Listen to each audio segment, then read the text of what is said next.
कक्षा 11 कला वर्ग के प्रिय विद्यार्थियों, मैं डॉक्टर अब्दुल हमीद, प्रवक्ता Kamlapati Tripathi boys inter college एक बार फिर वर्चुअल कक्षा के माध्यम से उपस्थित हूँ आपको आपकी पुस्तक का दूसरा अध्याय के शिक्षण के लिए, जिसका नाम है लेखन कला एवं शहरी जीवन। प्रिय विद्यार्थियों, पिछले कुछ दिनों से ये लेसन चल रहा है। चूँकि लंबा लेसन है, इसलिए इसको कई पार्ट में बांटकर मैं बिंदुवार आपको इसका शिक्षण करा रहा हूँ। इस लेखन कला और शहरी जीवन का जो उद्भव था वो मेसोपोटामिया की सभ्यता से था, और इस महान सभ्यता के तमाम महत्वपूर्ण बिंदुओं से हम लोग पिछले लेक्चर में परिचित हो चुके हैं। अभी पीछे के ठीक 2 लेसन में आपने देखा कि मेसोपोटामिया की जो शहरी सभ्यता संस्कृति थी, उसके अंतर्गत 2 महत्वपूर्ण शहर का अध्ययन हम लोगों ने किया, उर और उरूक। इसी क्रम में आज हम लोग मेसोपोटामिया में स्थित एक तीसरे महत्वपूर्ण नगर की बात करेंगे, और उस महत्वपूर्ण नगर का नाम है मारी। हेडिंग ये है पशुचारक क्षेत्र में एक व्यापारिक नगर। पशुचारक क्षेत्र में जिस व्यापारिक नगर की बात की गई है आपकी पुस्तक में, वह नगर मारी है। अपनी महान व्यापारिक गतिविधियों के लिए तत्कालीन समय में इस नगर ने खूब ख्याति अर्जित की थी।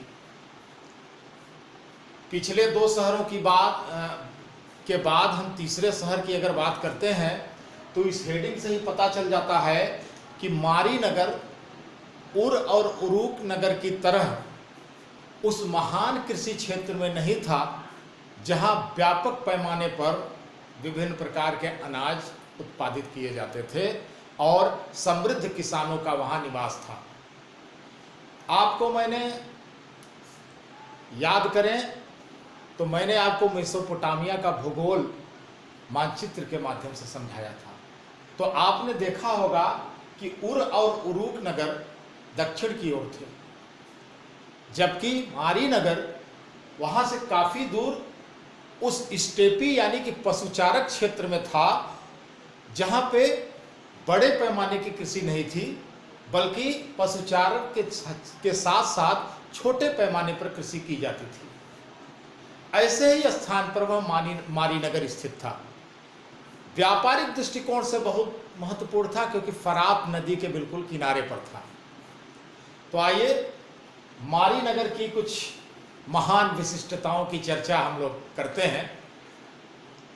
जैसा कि आप पता चल रहा है आपको कि एक व्यापारिक नगर था। 2000 ईसा पूर्व में ये जो मारी नगर था, ये शाही राजधानी के रूप में फला फूला, यानी एक भरोसेमंद और महान शासन वाला नगर। पहले ही बताया आपको, दक्षिण के उपजाऊ मैदानी भाग में ये नहीं था जहां बहुत पैदावार होती है, बल्कि ये फरात नदी के ऊपरी हिस्से स्टेपी पशुचारक क्षेत्र में स्थित था, और यहां पर किसान और पशुचारक दोनों थे। लेकिन मुख्य कार्य उनका था पशुचारण, यानी भेड़ बकरियों का पालन करना और उसे चराते रहना। चराने का कार्य मैंने आपको पहले भी बताया है, जब वो प्रकरण चल रहा था, कि किसान मौसमी दशाओं के अनुसार अपने पशुओं को चराने का कार्य करते थे। वो पशुओं को जब गर्मी आती थी तो पहाड़ी क्षेत्र पर ऊंचाई की ओर ले जाते थे, और जाड़ों में वो नीचे उतर आते थे, क्योंकि पशुओं के लिए नीचे घास जाड़ों में उपलब्ध हो जाती थी मैदानी क्षेत्रों में। तो इस प्रकार उनका पशुचारण का कार्य चलता था।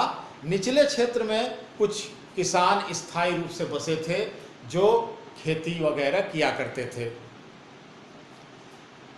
तो जब ये कार्य हुआ, यानी पशुचारक जब पर्वतीय क्षेत्रों से नीचे आते थे, तो अक्सर ये होता था कि उनका इन किसान जो वहाँ पे नीचे कुछ किसान स्थायी रूप से बसे होते थे, उनसे एक तरह का लेन देन का संबंध होता था।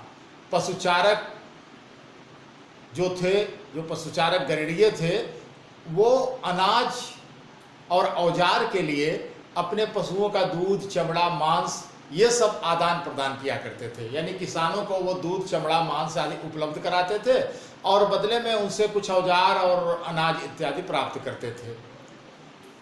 साथ ही साथ ये तो संबंध था ही, लेकिन साथ ही साथ कभी कभी इन दोनों वर्गों के बीच झगड़े हुआ करते थे।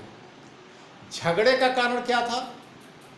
जब ये गड़ेरिये यानी ये पशुचारक जब अपने जानवरों को मैदानी क्षेत्रों में लाते थे, तो कभी कभी फरात और उसकी सहायक नदियों का पानी पिलाने के लिए अपने जानवरों को जब वो लेकर चलते थे तो जानवर खेतों को रौंद देते थे। यानी कि जो वहाँ पे स्थायी रूप से बसे किसान थे, उनके खेतों को वो नुकसान पहुँचाते थे। तो इससे जो है उनके बीच आपस में झगड़े होते थे। कभी कभी ये जो पशुचारक होते थे, वो ये जो किसान बसे थे, इनको लूटपाट इनके साथ किया करते थे। एक तो ये कारण था। दूसरे, कभी कभी जब ये अपने जानवर को लेकर के चलते थे पशुचारक, तो जो किसान होते थे वो उनको आगे बढ़ने से रोक दिया करते थे। तो इस प्रकार दोनों के बीच कभी कभी झगड़े हुआ करते थे। अगर हम मेसोपोटामिया के इतिहास पर नजर डालें तो हम देखते हैं कि यायावर, अब यहाँ पे आप जान लें यायावर किसे कहते हैं। यायावर भी आप आगे एक लेसन में भी पढ़ेंगे। यायावर का मतलब होता है घुमक्कड़ जातियाँ। तो ये गड़ेरिये के जो झुंड थे, झुंड के झुंड ये चला करते थे। गड़ेरिया मतलब पशुपालन। तो ये कृषि प्रदेशों में विशेष रूप से गर्मियों में अपनी भेड़ बकरी के साथ आते थे। मैंने जैसा कि आपको बताया कि पर्वतीय क्षेत्रों से गर्मियों में नीचे आ जाते थे। तो पशुचारण का कार्य तो इनका मुख्य कार्य था ही, लेकिन कभी कभी जब ये मैदानी या कृषि क्षेत्रों में आते थे तो यहाँ पर वो कुछ काम भी ढूंढ लिया करते थे। जैसे जो थोड़ा समृद्ध संपन्न किसान हुआ करते थे, वो अपना खेत का जो फसल होती थी उसको काटने के लिए इनको लगा लेते थे। इसके बदले उनको कुछ भुगतान किया जाता था। तो कभी कभी ये भाड़े के सैनिक के रूप में भी कार्य करते थे राज्य के लिए।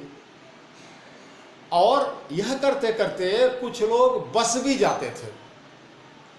उस नगर में कुछ लोग बस जाया करते थे। और आपको आश्चर्य होगा जानकर, उन्हीं में से यानी इन घुमक्कड़ यायावर समाज में से ही कुछ ने अपना शासन स्थापित करने तक की शक्ति प्राप्त कर ली। ये जो खानाबदोश पशुचारक इस क्षेत्र में आते थे, ये कई जाति समुदाय में बटे हुए थे, जैसे अक्कदी, एमोराइट, असीरियाई, अर्मीनियम आदि। तो इन जातियों के विभाजन की वजह से ये इस देश में आकर एक विविधतापूर्ण संस्कृति का उत्थान किए। मेसोपोटामिया के इस मारी शहर में जो राजा था वो एमोराइट समुदाय का था। जो अभी मैंने खानाबदोशों की जातियों का नाम लिया, उसमें से एक जाति एमोराइट थी। तो मारी का राजा जो था वो एमोराइट समुदाय का था। राजा थोड़ा अपने आप को वहाँ के मूल निवासियों से भिन्न रखता था। उसकी पोशाक वगैरह भी मूल निवासियों से अलग हुआ करती थी। मेसोपोटामिया के जो देवी देवताओं थे उनका आदर मारी में विशेष रूप से किया जाता था। स्टेपी क्षेत्र का एक देवता था उनका, जिसका नाम होता था डैगन। डैगन के लिए मारी शहर में बाकायदा एक मंदिर बनाया गया था और काफी भव्य मंदिर था। इस प्रकार हम देखते हैं कि मेसोपोटामिया का समाज और संस्कृति भिन्न भिन्न लोगों के लिए खुली हुई थी। संभवतः जातियों और समुदायों के मिश्रण से वहाँ की सभ्यता में एक तरह की विशेष जीवन शक्ति उत्पन्न हुई। हालांकि जैसा कि मैंने पहले भी कहा कि ये झगड़ा भी करते थे तो थोड़ा ये भरोसेमंद नहीं हुआ करते थे, लेकिन फिर भी इनके मारी शहर में बसने, चलने फिरने इन सब की इजाज़त थी। लेकिन राजा को और उसके अधिकारियों को सतर्क रहना पड़ता था, ताकि ये लोग कहीं चुपके चुपके कोई गलत कार्य करके और मारी शहर को चुनौती न दे पाएँ। इसलिए इन पर कड़ी नज़र रखी जाती थी। अधिकारियों और राजा के बीच कुछ ऐसे पत्राचार का पता चलता है हमको इतिहास के पन्ने खंगालने पर, जिससे ये स्पष्ट होता है कि इनकी गतिविधियों और इनके शिविरों पर निगाह रखी जाती थी। अब हम आते हैं मारी शहर की उस विशेष विशिष्टता पर जो आपके इस शीर्षक में आता है, व्यापारिक नगर। हाँ बच्चों, अपने जमाने का एक महान व्यापारिक नगर था मारी। एक महत्वपूर्ण व्यापारिक स्थल जहां विविध प्रकार के व्यापार होते थे, ऐसा था मारी।